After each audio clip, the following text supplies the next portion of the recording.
कुरान शरीफ सुनना अच्छा न लगे, जब अजान की आवाज़ अच्छी न लगे, मस्जिद में बैठना अच्छा न लगे, नेकियों की बात अच्छी न लगे, बुराइयों की बातों में दिल लगने लगे, जलसों में दिल न लगे, मस्जिद में ऐसा लगे जैसे कैद खाने में बैठे हुए हैं, 5 मिनट अगर इमाम ने तकरीर ज़्यादा कर दी तो आप घड़ी दिखाने पे मजबूर हो जाएं, तो आप ये समझ लें कि आपकी रूह बीमार हो गई। बात समझ रहे हैं? ये रूहें बीमार हो गई। अजान होने लगी और जनाबे वाला हम ये एहसास कर रहे हैं यार ये क्या हो गया, अजान हमें अच्छी नहीं लगी और अजान के टाइम हमने बजाय अजान को सुनने के गप्पो शप्पों में टाइम निकाल दिया, समझ लो रूहें बीमार हैं। अगर जनाबे वाला हमने नाच गानों और डांसों की तरफ अपने आप को मुतवज्जह कर लिया तो समझ लो रूहें बीमार हैं। इंसानियत से हटा के हैवानियत और बहीमियत के नंगे नाच की तरफ चले गए तो समझ लो कि रूहें बीमार हैं। अब सवाल ये है कि जब बॉडियाँ बीमार हों तो उनके लिए तो जगह जगह डॉक्टर बैठे हुए हैं जिनका आपको मालूम है कि ये फला डॉक्टर हैं, ये फला डॉक्टर ने, ये इस चीज़ के स्पेशलिस्ट हैं, ये इस चीज़ के स्पेशलिस्ट हैं। मगर सवाल ये है कि रूहें जब बीमार हो जाएं तो इनका इलाज मुआवजा कहाँ कराया जाए? तो जनाबे वाला सीधी सी बात है कि बॉडियों के लिए मादी डॉक्टरों की ज़रूरत है और रूहों की बीमारियों को शिफायाब करने के लिए रूहानी डॉक्टरों की ज़रूरत है। ये मादी डॉक्टरों के बस में नहीं है, ये रूहानी डॉक्टरों का काम है। अब कौन है रूहानी डॉक्टर? तो रूहानी डॉक्टरों की एक बड़ी लंबी लिस्ट है जनाबे वाला। ये करबला वाले हुसैन आदम इसी किस्म के डॉक्टर हैं। सुभान अल्लाह सुभान अल्लाह। बगदाद के गौसे आदम मीर मीना पीर पीरा शाहजीला गौसे पाक महबूब सुबहानी गौसे समदानी शहबाद मकानी सरकार मुहीउद्दीन शेख अब्दुल कादिर जिलानी, ये इसी कबील के डॉक्टर हैं। अजमेर के ख्वाजा हमारे राजा सैयदना ख्वाजा गरीब नवाज मोइनुद्दीन चिश्ती हसन संजरी अजमेरी, सैयदना शेख शहाबुद्दीन सहरवर्दी, सैयदना शेख निजामुद्दीन महबूब इलाही देलवी, सैयदना अलाउद्दीन साबिर पाक कलियरी, सैयदना मखदूम अशरफ जहांगीर समनानी, सैयद सालार मसूद गाजी मखदूम शामीना, शाह अलाउल्लाह पंडवी हुजूर सैयदना आला हज़रत इमाम अहमद रज़ा मुजद्दिद बरेलवी और सैयदना मुफ्ती आदम मौलाना मुस्तफ़ा रज़ा खान ताज शरीयत मौलाना अख्तर रज़ा खान अज़हरी और यहाँ किछा की ज़मीन पर जिनकी बारगाह में आप तशरीफ लाए हैं क़िबला हुजूर दादा मियाँ, ये इसी कबील के डॉक्टर हैं। इनके दरबारों में आइए और जनाबे वाला इन रूहों की बीमारियों का इलाज कराइए, ये ज़रूरी है। हदीस पाक में आता है मेरे नबी फरमाते हैं, सरकार फरमाते हैं, आका फरमाते हैं, ज़िक्रुल अंबिया इबादतुन व ज़िक्रुल औलिया कफ़ारतुल लिज़ुनूब। सरकार फरमाते हैं, ज़रा ज़ोर से सुभान अल्लाह तो कह दो यार, अब बिल्कुल खामोश भी मत हो जाओ। बेमहल मत बोलो मगर महल पे बोलो। अब दो चीज़ें हैं हमारे पास बॉडियाँ और रूह हैं और दो ही लकीरें चल रही हैं हमारी कमाइयों की। एक लकीर है गुनाहों की, एक लकीर है नेकियों की। तो जनाबे वाला ये नेकियों की लकीर चल रही है, ये गुनाहों की लकीर चल रही है। अब मेरे नबी फरमाते हैं, नबियों का जिक्र करना नेकियों को बढ़ाता है। इस नेकियों वाली लकीर को अगर कोई चीज़ बढ़ाती है तो वो नबियों का जिक्र करना बढ़ाता है। और फिर मेरे नबी फरमाते हैं, गुनाहों की जो लकीर चल रही है, जो गुनाहों की लाइन चल रही है, इस लाइन को अगर कोई चीज़ घटाती है तो नबी फरमाते हैं व ज़िक्रुल औलिया कफ़ारतुल लिज़ुनूब। ये गुनाहों की जो लाइन है, इस लाइन को अगर कोई डिक्रीज करता है तो जनाबे वाला हुजूर फरमाते हैं, अल्लाह के नेक बंदों का जिक्र करना इस लाइन को छोटा कर देता है। गुनाहों को मिटाना हो तो वलियों का अल्लाह जज़ाए खैर, गुनाहों को मिटाना हो तो जनाबे वाला इन अल्लाह वालों को याद करो, इनका चर्चा करो। जब तुम इनका चर्चा करोगे तो तुम्हारा गुनाहों वाली लाइन डिक्रीज हो जाएगी और नबियों का चर्चा करोगे तो नेकियों वाली लाइन इंक्रीज हो जाएगी। ये बढ़ाओ, इसे घटाओ ताकि जनाबे वाला इस दुनिया में भी सरसब्ज रहो और उस दुनिया में भी कामयाब रहो। इसलिए वलियों का जिक्र करते रहो। जनाबे वाला वलियों का हमें बहुत बड़ा फायदा दुनिया में भी है और वलियों का बहुत बड़ा फ़ायदा हमें आखिरत में भी है। और दुनिया में हमारी बॉडी को भी फ़ायदा, हमारी रूह को भी फ़ायदा, हमारी पर्सनल लाइफ को भी फ़ायदा, हमारी सोशल लाइफ को भी फ़ायदा और मुसलमान को भी फ़ायदा और सारी दुनिया को फ़ायदा और आखिरत में हमें फ़ायदा। क्या फ़ायदा है? नंबर 1,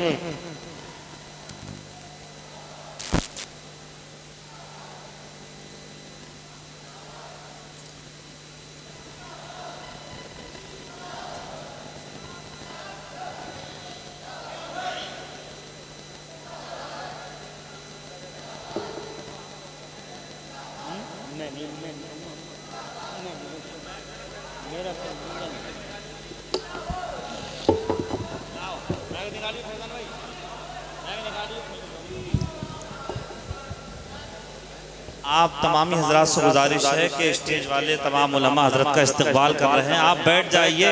तमाम नौजवान भाई बुजुर्ग बच्चे सब बैठ जाइए। यकजहती के साथ में आप हजरात पुरसुकून माहौल रखते हुए आप तशरीफ रखिए। स्टेज के तमाम तर उलमा, हुफ़ाज़ कराम, शोराए कराम हजरत का इस्तकबाल कर रहे हैं। पीर तरीक़त रहबर राह शरीयत हुजूर सैयद सलीम मियाँ साहब क़िबला बिलासपुरी वो मिंबर नसूल पर जलवागर हो चुके हैं। सैयद साहब तशरीफ ला चुके हैं।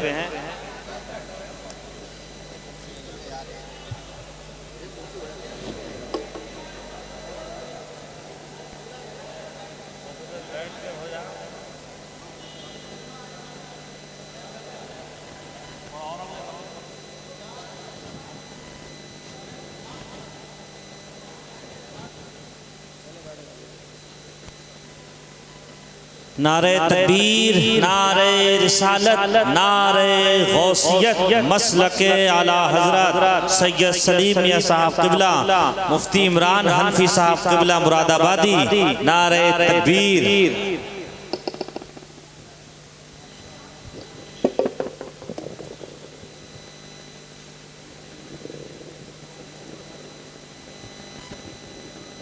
जाफर भाई, जाफर भाई का नाम लेते ही माइक बहुत डरता है आपसे, हैं? सभी डरते हैं। अल्लाह ये वजाहत अल्लाह ने दी है, शुक्र है। जलसे की रौनकों में अल्हम्दुलिल्लाह चार चांद लग गए।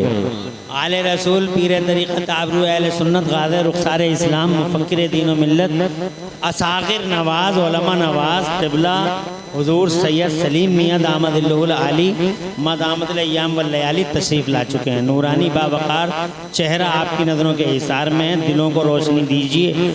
और जो किसी अच्छे पीर का मुरीद ना हो उसके लिए ज़रीन मौका है, बाद में जलसे के बाद में हज़रत के दस्ते हक़ परस्त पर बैत हो जाएं।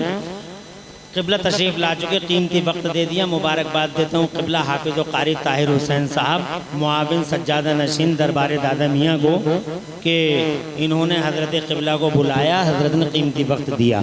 ये हमारी और आपकी मुश्तरका फ़िरोज़ बख्ती और अर्जुमंदी है कि हज़रत क़िबला तशरीफ़ लाए, अपने क़ुदूम मेमनत लुज़ूम से किसा की सिरोली की ज़मीन को हज़रत क़िबला काबा ने नवाजा। अल्लाह ताला हज़रत का साया हमारे सबके सरों पे देर तक रखे और अल्लाह ताला इन जैसों के वसीलों से हम सब की मुश्किलें आसान फरमाए। चूँकि वक्त कम है इसलिए मैं तेज़ी से अपनी बात को आगे बढ़ाता हूँ। मैंने ये अर्ज़ किया कि वली का फ़ायदा क्या है। तो नंबर एक तो मैंने ये बात बता दी कि वली के ज़िक्र से गुनाहों की लाइन कमज़ोर पड़ जाती है। जो गुनाहों की लाइन चल रही है, ये जो ऊपर को धड़ाधड़ गुनाहों की लाइन जा रही है, गुनाहों की लाइन जा रही है, जितना तुम वलियों का जिक्र करोगे, मेरे नबी फरमाते हैं व ज़िक्रुल औलिया कफ़ारतुल लिज़्ज़ुनूब। कंजुल उम्माल में ये हदीस है। आका फरमाते हैं कि वलियों का जिक्र करना गुनाहों को मिटा देता है, गुनाहों की लाइन को डिक्रीज कर देता है, छोटा कर देता। और नबियों का जिक्र करना नेकियों की जो लाइन है उसे बढ़ा देता है। तो नबियों का जिक्र करते रहो, वलियों का भी जिक्र करते। ये तो हो गया जिक्र का फ़ायदा, लेकिन सीने से लगाने का क्या फ़ायदा है, इनसे मोहब्बत करने का क्या फ़ायदा है तवज्जो आपकी है नहीं? क्या फ़ायदा है बताओ? पहला फ़ायदा मैंने कहा था ना, हुजूर सैयद सलीम मियाँ साहब फरमाते हैं ना, क़िबला नासिर सुबहानी साहब जिनका जनाब वाला एक लंबा चौड़ा दौर अल्हम्दुलिल्लाह बड़ा ताबनाक दौर शेर व शायरी और फ़िक्र व अदब की दुनिया में जनाब वाला लहलहाता हुआ गुजर रहा है, अभी मौजूद हैं। हज़रत का साया देर तक रहे। उस्ताद शौरा नासिर सुबहानी, हज़रत क़िबला मुफ्ती साजिद रज़ा साहब, हाफिज़ ताहिर साहब, ये जितने भी अल्लाह जज़ाए खैर दे, ये जितने भी स्टेज पे इल्म और फजल के पहाड़ बैठे हैं, किसी से मत पूछो कि वली का क्या फायदा, मेरे नबी से पूछो। आका फरमाते हैं वो ज़बान है मुस्तफ़ा जान रहमत की ज़बान के वो लोगों, हम तो ठहरे नबी के ग़ुलाम। अल्लाह की करोड़ों बार कसम खा के कहता हूँ, आज तक दुश्मनों का भी रिकॉर्ड रहा है, मेरे नबी के दुश्मनों का भी रिकॉर्ड है। हम तो ठहरे नबी के ग़ुलाम, उनके दुश्मनों को भी इकरार है कि आज तक अब्दुल्ला के शहजादे ने कभी झूठ नहीं बोला, हुजूर की ज़बान से कभी झूठ। अल्लाह के नबी की ज़बान से जब भी निकला मेरा अल्लाह फरमाता औज़ु बिल्लाहि मिनश शैतानिर रजीम इन हुवा इल्ला वह्युन यूहा। जो नबी की ज़बान से निकलता वो सब अल्लाह की तरफ से होता है। सुभान अल्लाह। क्या फरमाते हैं इन वलियों के बारे में? आका फरमाते हैं वबिहिम तुमतरून। जोर से कह दो सुभान अल्लाह। मुस्तफ़ा फरमाते इन वलियों की वजह से अल्लाह ताला तुम पे रहमतों की बारिशें अता फरमाता है। सुभान अल्लाह। जोर से। रहमतों की बारिशें ना मेरी वजह से हो रही, ना कलुआ की वजह से, ना मलुआ की वजह से, ना छिद्दा ना बुद्धा की वजह से जनाब वाला, ना तुम्हारी वजह से, ना हमारी वजह से ये बारिशें हो रही हैं। दादा मियाँ की वजह से ये बारिशें हो रही हैं जनाब वाला, ख्वाजा पिया की वजह से ये बारिशें हो रही हैं, शाहजी मियाँ की वजह से ये बारिशें हो रही हैं, हुजूर सैयदना मुफ्ती आज़म ये बारिशें हो रही हैं अल्लाह वालों की वजह से। जनाब किसी को एहसास हो या ना हो, इंशाअल्लाह यहाँ नहीं होगा वहाँ हो जाएगा, वहाँ नहीं होगा तो और आगे हो जाएगा, मगर किसी न किसी दिन ये एहसास पूरी दुनिया को हो जाएगा। यही वजह है जब मैं पढ़ा करता था तो जनाब वाला मैंने एक हदीस पढ़ी थी बहुत पहले कि मछलियाँ, समंदरों की मछलियाँ अल्लाह वालों के लिए दुआएं मांगती हैं और आलिमों के लिए दुआएं मांगती हैं। मैं सोचा करता था कि समंदर की मछलियों का अल्लाह वालों से क्या कनेक्शन है और आलिमों से क्या कनेक्शन है। अरे हर शख्स अपने लिए दुआ मांगता, मगर ये मछलियां इन लोगों के लिए और आलिमों के लिए दुआएं मांगती हैं, वजह क्या है? लेकिन जब जनाबे वाला मैंने ये हदीस पढ़ी तो मेरी समझ में आ गया कि मछली अपने ही लिए दुआ कर रही है, मगर दुआ का तरीका जनाबे वाला अपने ही लिए कर रही है, मगर उसे जो फायदा पहुंच रहा है वो जनाबे वाला उस फायदे के पेश नजर यूं दुआ कर रही है कि मछली को चाहिए पानी, मछली को चाहिए, मछली को चाहिए और पानी को चाहिए बारिश, मछली को चाहिए पानी और पानी को चाहिए और बारिश को चाहिए अल्लाह वाला। जोर से कहिए सुभान अल्लाह।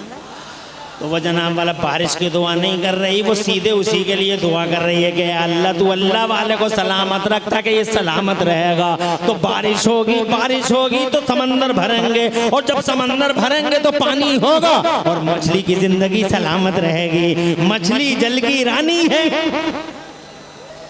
बगैर पानी के जनाब वाला तड़प तड़प के मर जाएगी मछली, इसलिए मछली को चाहिए पानी और पानी को चाहिए बारिश और बारिश को चाहिए कौन?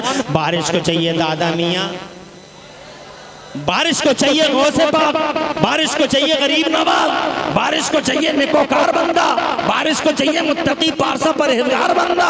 तो जनाबे वाला अगर बंदा सलामत है तो बारिश सलामत है और बारिश सलामत है तो जनाब समंदर सलामत, समंदर सलामत तो मछलियाँ सलामत। दूर से कहो तो वो उनके लिए नहीं अपनी जिंदगी की दुआएं मांग रही है। अब जब ये तय हो गया कि बारिश इनके दम से है तो बगैर बारिश के सब्जे भी तो नहीं उगते जनाबे वाला। तुम देख रहे हो घासें बारिश की वजह से होती हैं, तुम देख रहे हो धान बारिश की वजह से, चावल बारिश की वजह से, तुम देख रहे हो गेहूं बारिश की वजह से। पानी नहीं होगा तो गेहूं कैसे पैदा हो जाएगा, धान कैसे पैदा हो जाएगा जनाबे वाला? ये तुम देख नहीं रहो कि ज़मीनों की क्वालिटियाँ तुम्हें मालूम नहीं है। इसका मतलब ये हुआ कि आलू जनाबे वाला, आलू को बारिश, आलू को पानी चाहिए, इसका मतलब चावल को पानी चाहिए, इसका मतलब आटे को पानी चाहिए, इसका मतलब साग सब्जियों को पानी चाहिए, इसका मतलब खुदा की कसम हमारी रोजियों के पीछे भी अल्लाह वालों का वजूद नजर आता है। अल्लाह वाला होगा तो बारिश होगी और बारिश होगी तो सब्जा उगेगा, बारिश होगी तो आटा मिलेगा, बारिश होगी तो चावल मिलेगा, बारिश होगी तो आलू प्याज मिलेगा, बारिश होगी तो जनाबे वाला लहसुन और जनाबे वाला धनिया मिलेगा, बारिश होगी तो जनाबे वाला सेब संतरा और केला मिलेगा, जाएगा। इसका मतलब ये हुआ कि बारिश है तो जनाबे वाला बारिश है तो रोजी है, इसका मतलब बारिश इनके दम से है तो जनाबे वाला गोया रोजी भी इनके दम से है।